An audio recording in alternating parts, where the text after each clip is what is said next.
Namaste. Today's topic is, for your own happiness, do not try to be general manager of the universe. Now, Penny popped through the door of my office. She was usually as bright as a new penny when I saw her participating in the community I headed at the time. She wasn't so bright that day.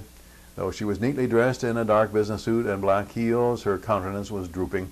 She kind of collapsed into an office visitor chair. "I am run down," she said. "I have no peace of mind. I can't control enough of my world to have peace of mind." As often happens, the person wishing help already has an idea of what is needed. They just need help in getting it into focus. Penny was trying to control everything, and she was thereby miserable. "Who made you general manager of the universe?" I asked, knowing it would get a rise out of her. "There you go again with answers you think are clever, Dr. Bob. You are not always so cute."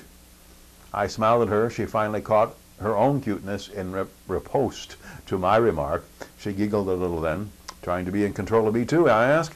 Yes, I see the connection. I am a control freak. Everyone who has the courage says it to my face. I even see it myself when I dare to look. But what's that got to do with my lack of peace? When you want peace of mind, you have to give up trying to be manager of everything. I know that's going to be tough for you. I knew that last statement would be seen as a throwing down of the gauntlet. Penny was competitive. "I can do it. Tell me how," she answered my challenge. "Simple. Make and keep contact with the divine. Discover the meaning of your life, which is to be happy, through deep connection with the divine. You develop that agency through meditation. When you are feeling happy, you share that happiness with as many as you encounter." "That's too simple. There must be more to it than that," Penny said.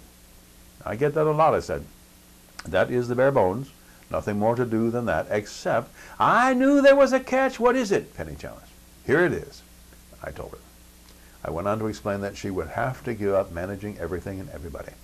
She would have to detach herself from the outcome of everything and the life of every person, including herself. She did not have to give up relationships. She did have to give up trying to direct those relationships. She did not have to give up planning for the future, but she would have to let the future unfold in its own good time and way. That would take time and effort. Penny did have to give up trying to direct those relationships. She did not have to give up planning for the future, but she would have to let the future unfold in its good way, its own good way in time. That would take time and effort, as I said. Penny was perhaps 45 years old. She spent a lifetime developing her managing muscles. To give up that strength and the false idea that she did control everything around would be tough. When you want true peace of mind, Penny, you must give up micromanaging everything.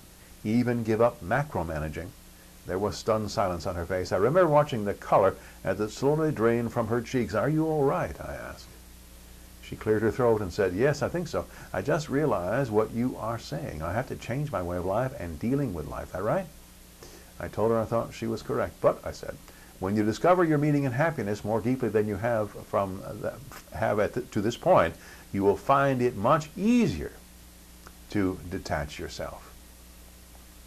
I told her she could cling to the connection she made with the divine. She could be in full control of that, as she was the one to initiate and maintain it. She could fasten on to her happiness for dear life. She could control that too. That is happiness. She did a guided meditation with me in the office to help her begin. As she left the office, Penny had not recovered her usual new Penny brightness. She was deeply shaken. I met her 3 more times. Over those 3 weeks, she was definitely on her way to resign as manager of the universe. Want peace of mind for yourself? Find meaning and happiness through a permanent connection to the divine. Then detach yourself from all else. Cling well to meaning and happiness through the divine. Let everything else go. Peace of mind will begin for you as soon as you begin to let go. May you and all sentient beings know happiness and the root of happiness. Namaste.